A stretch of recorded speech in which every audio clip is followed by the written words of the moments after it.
돌트신경 둘째 교리 제7항 다른 사람들이 믿는 이유.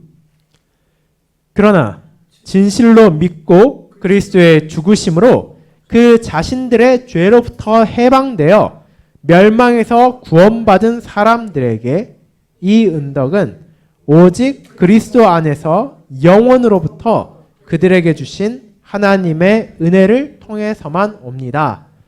하나님께서는 아무에게도 이 은혜를 빚지지 않으십니다.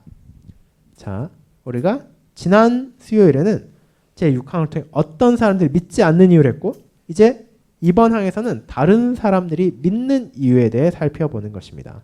그럼 사람들이 믿는 이유가 도대체 어디에 있는지, 알미니안주의자들의 잘못된 생각과 또 성경에 기반한 개혁주의의 고백을 함께 살펴보도록 하겠습니다.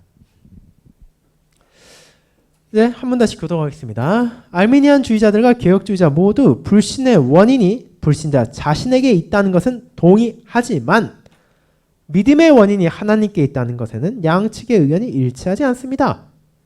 그것은 개혁주의자들의 입장이며 알미니안주의자들은 믿음의 원인이 사람에게 있다고 믿기 때문입니다. 그것이 바로 그리스도의 무제한적 속죄에 대한 그들의 믿음의 본질적인 부분입니다. 우리는 이와 같은 알미니안주의자들의 믿음에 대해 오류에 대한 반박 두 번째 6항에서 읽습니다. 자, 우리가 이미 첫째 교리에서 함께 살펴본 적이 있습니다. 불신의 원인이 불신자 자신에게 있다는 것은 동의하지만 믿음의 원인은 어디에 있는지 의견이 갈린다는 것입니다. 믿음의 원인이 하나님께 있다는 것은 개혁주의자들의 입장입니다. 그런데 알미니안주의자들은 믿음의 원인은 사람에게 있다고 말한다는 것입니다. 그럼 그들이 어떻게 생각하는지를 한번 오류에 대한 반박, 즉 오류 2-6에서 알미니안주의자들의 생각을 함께 살펴보도록 하겠습니다.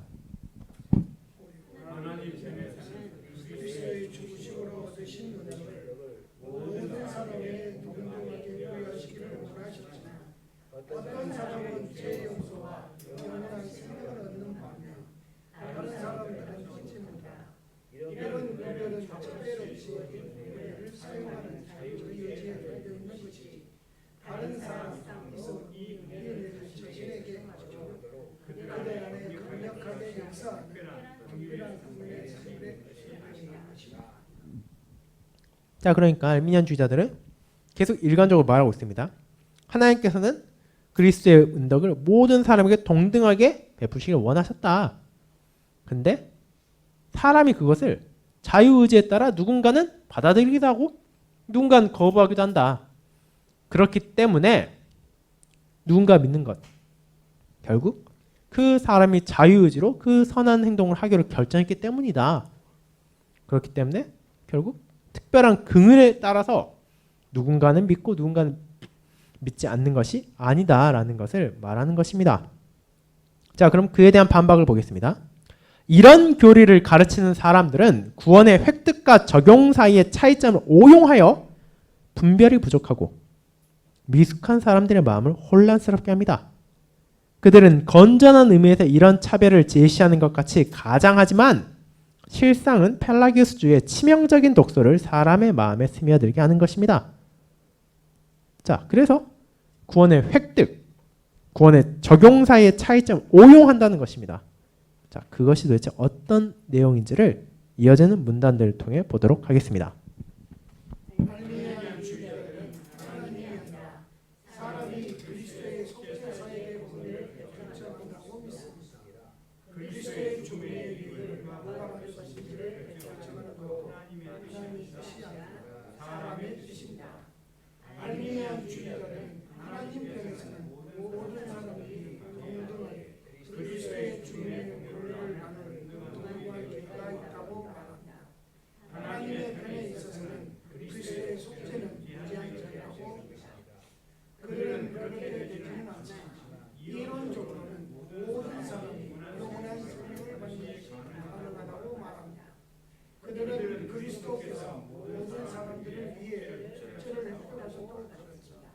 하지만 사람 자신이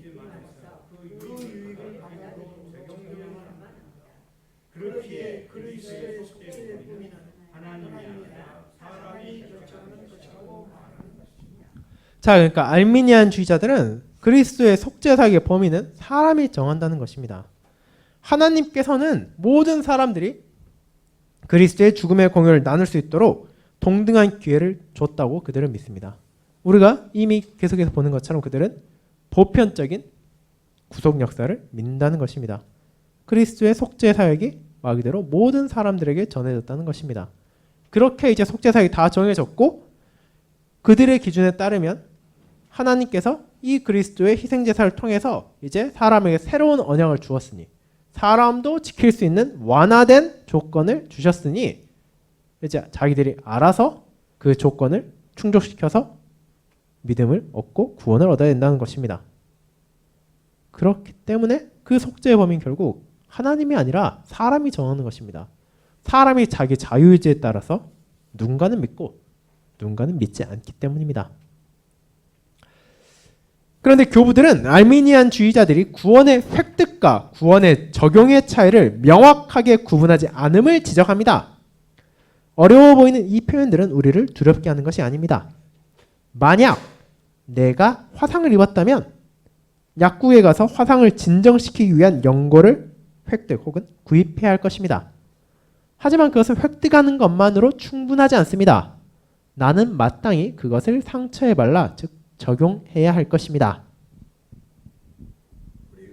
우리가 이 용어를 말에 사용할 수 있는 방식이 있습니다. 그분의 희생 제사를 통해서 그리스도께서는 구원을 획득하셨습니다. 그분께서는 자신의 의로움과 속죄의 죽음을 통해 우리의 구속의 값을 치르셨습니다. 그분의 구원 사역은 죄의 권능과 죄로부터 우리를 구속하는 객관적인 원인이 되었습니다. 이제 이 구원이 택자들에게 적용되는 것이 남았습니다. 왜냐하면 택자들은 그리스도의 일에 함께하는 것이 아니기 때문입니다. 그리스도께서는 그분께서 획득하신 구원을 적용시켜 주셔야만 합니다.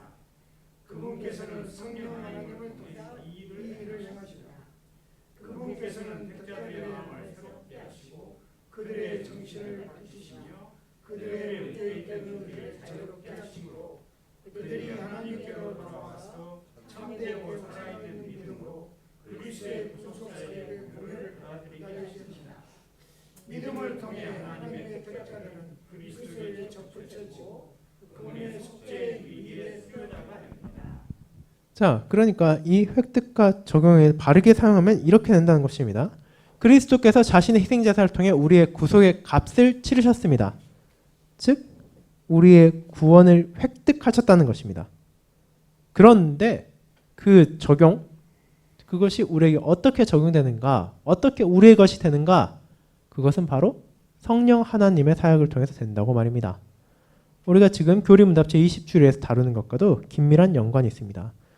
그리스도께서는 성령 하나님을 통해 이 일을 행하신다는 것입니다. 그분을 통해 우리의 마음을 새롭게 하시고 우리의 정신을 밝히시고 우리의 의지를 자유롭게 하심으로써 우리에게 믿음을 심어주시고 그 믿음을 자라나게 하심으로써 이제 그리스도의 구속사역의 공효를 받아들이게, 다르게 말하자면 참된 믿음으로 그분께 접붙여지게 하신다는 것입니다. 그렇기 때문에 우리는 구원의 획득과 구원의 적용을 구분한다 하더라도 그 또한 결국 하나님의 사역임을 고백할 수밖에 없습니다. 그런데 알미니안주의자들은 이와 같은 속죄의 유익의 획득과 적용의 구분을 잘못 사용했습니다. 앞서 언급한 것처럼 그들은 그리스도께서 모든 사람들을 위해 속죄를 획득하셨다고 가르칩니다. 하지만 그 유익을 사람은 스스로 믿음 안에서 받아들임으로 적용해야 한다고 말합니다. 알미니안주의자들에 따르면 이 믿음은 사람의 행동입니다. 죄로 타락했음에도 불구하고 자연인은 여전히 스스로 믿을 수 있는 능력을 함유하고 있다고 말입니다. 여기에서 우리는 다시 한번 알미니안주의자들이 가진 사람의 일부 타락에 대한 오류를 마주하게 됩니다. 그들은 비록 사람이 타락했음에도 불구하고 여전히 약간의 선을 행할 수 있다고 주장합니다. 사람은 회개할 수 있고 믿을 수 있습니다. 그의 의지는 여전히 믿음과 믿지 않을 것을 자유롭게 선택할 수 있습니다.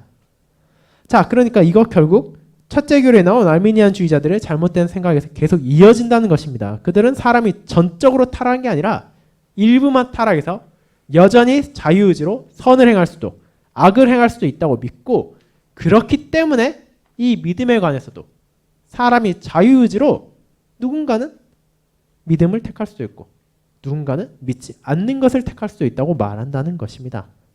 그렇게 사람은 여전히 스스로 믿을 능력을 가지고 있고, 그것을 믿느냐 믿지 않느냐는 사람에게 달린 것이라는 것이 여기에서 다시 한번 나타납니다. 하지만 성경에서 가르치는 대로 만약 사람이 죄 가운데 죽었다면 그런 사람이 그리스도께서 택하신 것을 스스로에게 적용하는 것은 불가능합니다. 그리스도의 의의 적용은 사람의 사역이 아니라 성령님의 사역입니다. 성령 하나님께서 스스로는 믿을 수 없는 택자들에게 믿음의 선물을 베푸시고 이를 이루십니다. 그렇게 믿음의 원인은 하나님께만 있으며 어떤 방식이나 어떤 정도라도 사람 안에 존재하지 않습니다. 자, 알미니아주의자들 그렇게 말하는데 성경이 말한 것은 무엇입니까? 사람은 죄 가운데 죽었기에 그리스도께서 우리를 위해 획득하신 것이라 하더라도 스스로의 능력으로는 적용할 수 없다는 것입니다. 이를 쉽게 말하자면 이렇게 할 수 있을 것입니다. 예를 들어 앞서 나온 예시에서 누군가 화상을 입은 사람이 있습니다. 그런데 우리가 정말 일반적인 건강한 사람이라면 손에 화상을 입었다 하더라도 스스로 약국에 가서 약을 사고 그 약을 자기 손에 발라서 치료할 수 있을 것입니다. 그런데 그 사람이 걷지도 못하고 움직이도 못할 정도로 이미 심각한 환자는 어떻습니까? 그 사람이 화상을 위해 약을 누군가가 사줬다 하더라도 스스로의 힘으로 그것을 바를 수 없습니다. 그것을 여전히 누군가는 발라줘야 그 약의 효과를 볼 것입니다.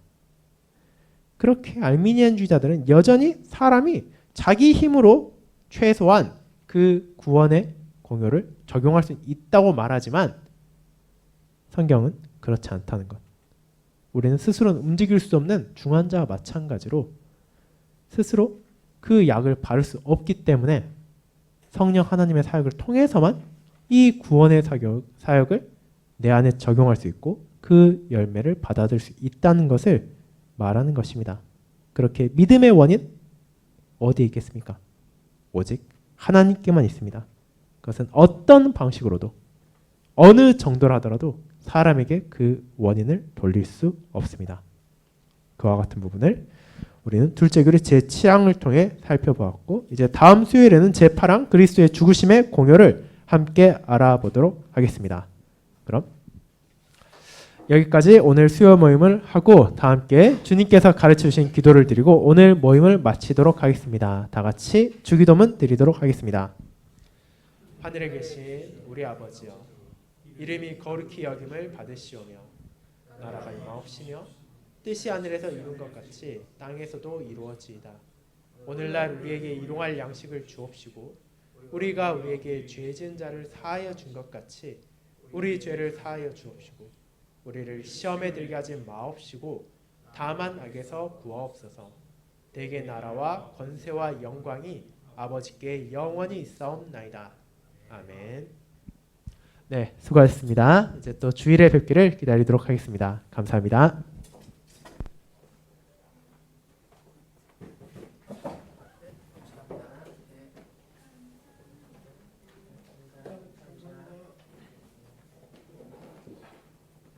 그러면 흥미로운 게 우리는 최 목사님하고 나는 거기 9시